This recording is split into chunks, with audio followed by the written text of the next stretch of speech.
Am I doing enough? So this is the question that everybody thinks in their life whenever they feel that they are stumbling or they are not achieving what they have to. ऐसा ही मेरे साथ कुछ होता था, but right now I feel like कि मैं थोड़ा सा अच्छा करने लगा हूँ. So I thought why shouldn't I share all those things कि जब मेरे दिमाग में ऐसी चीजें आती थी, how I tackled all those things.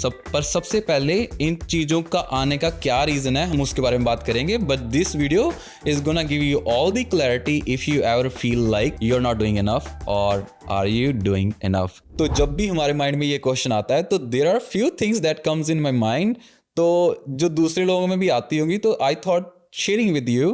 तो हो सकता है इनमें से कुछ आपके लिए हेल्पफुल हो. ठीक है, सबसे पहला मुझे क्या होता था कि मैं कंपैरिजन करता था अपने आप को, कि I started comparing with others instead of analyzing my own stuff कि जहाँ मैं इतना कर रहा हूँ, कल मैं इतना कर रहा था, आज मैं ज़्यादा कर रहा हूँ, तो I am getting better day by day. तो दूसरों से कंपेयर करने का तो कोई सवाल ही नहीं पैदा होता. तो that was my number 1 mistake that I was doing. Number 2, defining success personally.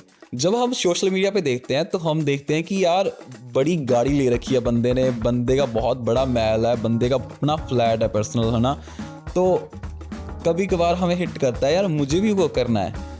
Do you really think कि आपको उस चीज़ की ज़रूरत है?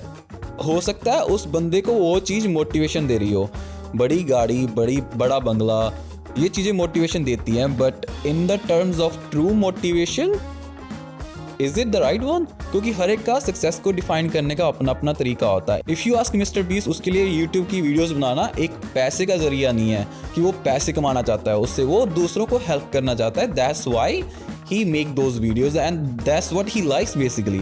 तो उसका अगर कहो कि उसने बड़ी गाड़ियाँ रखी होंगी, वैसा रखा होगा, that is only A part of it. अगर अपने आप को मोटिवेट करना चाहते हो, अगर अपने आप को ट्रू रीज़न देना चाहते हो सक्सेसफुल होने का, then start thinking in your own way कि आप ऐसा क्यों करना चाहते हो, what is the reason. Number 3 चीज़ आती है कि मिथ ऑफ बीइंग बिजी. जब भी हम कहते हैं कि यार मैं बहुत बिजी हूँ, मैं अपना काम कर रहा हूँ और मैं अपनी लाइफ में बहुत बिजी होकर सक्सेसफुल हो जाऊँगा, then this is actually wrong. क्योंकि बिजी होना अच्छी बात है, बट अगर हम बिजी होके सिर्फ 10% अपनी सक्सेस वाले पार्ट में जो हम बनना चाहते हैं उतना ही टाइम दे रहे हैं, उसमें भी आधा टाइम हम कुछ ऐसा काम कर रहे हैं which is not important, I don't want to name anything, then how do you think that just being occupied is gonna give you the success, gonna help you achieve the goal that you want to achieve? For that you have to start prioritizing your stuff that you want to do every single day.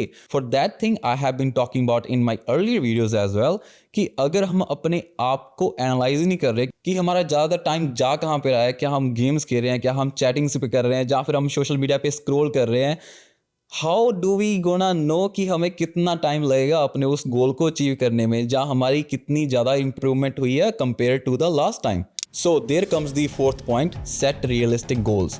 जब भी हम किसी गोल को set करना चाहते हैं तो सबसे पहला पॉइंट था जो हमारा कि हमें अपने आप को दूसरों के साथ कंपेयर नहीं करना, उसको ध्यान में रखते हुए रियलिस्टिक गोल सेट करने हैं. रियलिस्टिक का मतलब यहाँ पे ये नहीं है कि आप कुछ ज़्यादा बड़ा नहीं सोच सकते. रियलिस्टिक मतलब कि अगर आप 10 साल के गोल को अचीव करना चाहते हो, वो आप ऐसा सोच सकते हो कि आपको पता ना हो कि कैसा अचीव करना है. जैसे for example you want to make $100 million and you don't know how to make it, just put that goal in your calendar. पर उसके पहले आपको 1 साल को डिफाइन करना पड़ेगा. वो कैसे डिफाइन होगा कि जौन सी चीज़ें आपके पास अवेलेबल हैं, जौन से रिसोर्सेज आपके पास अवेलेबल हैं, उनको यूटिलाइज़ करना आपका फ़र्ज़ होगा. और वो कैसे होगा? रियलिस्टिक गोल्स को सेट करके पर फर्स्ट ईयर के लिए. फिर उसके बाद आपके आने वाले जौन से भी साल होंगे वो अपने आप क्लियर होते जाएंगे. तो इस चीज़ को ध्यान में रखना कि जब भी गोल सेट करो, फर्स्ट ईयर को रियलिस्टिक रखना, उसके बाद वाले अपने आप आपके रास्ते में फॉल इन प्लेस होते जाएंगे. 5th पॉइंट जो आता है वो आता है कि एक्सेप्टिंग द लिमिटेशंस. पहले जब मुझ में कोई कमी होती थी तो आई वाज सो एरोगेंट कि मैं कहता था कि ऐसा नहीं हो सकता, I am just the perfect. फिर उसके बाद पता चला कि यार कमियां सब में होती हैं and we are also human being, we make mistakes. So कभी भी ऐसा मत समझना कि यू आर परफेक्ट. अगर आप में कोई लिमिटेशन है तो उसको राइट डाउन कर लो, उसको एनालाइज कर लो कि मैं इसको कैसे क्लियर कर सकता हूँ, कि मैं इसको कैसे अच्छा कर सकता हूँ, अपने आप का बेटर वर्जन कैसे बन सकता हूँ. वो कैसे कर सकते हो? अपने जो फैमिली हो गए, फ्रेंड्स हो गए, जो आपको ये बोलते हैं कि आप ऐसे कर रहे हो, उनसे वो पूछो कि यार हाँ, how you wanted me to react on this situation, कि अगर आप मेरी जगह पे होते तो आप यहाँ पे कैसे रिएक्ट करते। तो वो आपको बताएंगे कि हाँ, अगर मैं तुम्हारी जगह पे होता तो मुझे इतना गुस्सा ना आता, जहाँ मैं इतना सिली बिहेव ना करता, जहाँ मैं सिचुएशन को और अंडरस्टैंड करने की ट्राई करता। So they will give you the answers. Actually you don't need to do anything else but just ask them. ऐसा भी मत होना कि जस्ट उनसे पूछ के अप्लाई करने लग जाना, but just think in your mind as well कि वो आपका फ़ायदा लेने की नहीं सोच रहे, कि they are actually your friends as well. Number 7th point है कि finding the joy in the process. जब हम बचपन में कुछ भी करते थे ना, हम खुश होकर करते थे एक्सेप्ट स्टडी, क्योंकि वो तो सबको ही होता है कि यार स्टडी मुझसे नहीं होगी। बट अदर देन दैट, जो भी खेलने कूदने का काम होता था वो हम हंसी मजाक में कर देते थे, एंड बिलीव मी उसमें टाइम का पता नहीं चलता था कैसे निकल जाता है। Same thing goes in business, personal life और relations, whatever you call it. अगर हम किसी भी चीज़ में जॉय, मस्ती नहीं, मतलब कि असल में जो हैप्पीनेस होती है उसको डाल दें, then you don't even know कि वो कैसी चीज़ें चली जाती हैं। मस्ती हर एक जगह पे नहीं चल सकती, मैंने इसीलिए उसको मना कर दिया, क्योंकि कई कई जगहों पे हमें सीरियस होना पड़ता है, एंड अगर उस जगह पे मस्ती कर दोगे तो दिक्कत आ जाएगी। तो Joy means be happy, be in the presence of your mind, so just enjoy the process. उसके बाद जो 8th पॉइंट है, that is the external validations. मैंने जब आपको पहले पॉइंट बताया था कि जब भी हम कोई गलती करते हैं ना, तो हम बाहर से पूछ सकते हैं। तो ऐसे ही हमें कंटिन्यूसली करते रहना होगा। हो सकता है कि आपको कई बार लोग कुछ भी ना बोलें कि हाँ यार ये तू गलत कर रहा है, this is something that you are wrong, ये तुम्हें ऐसा नहीं करना चाहिए।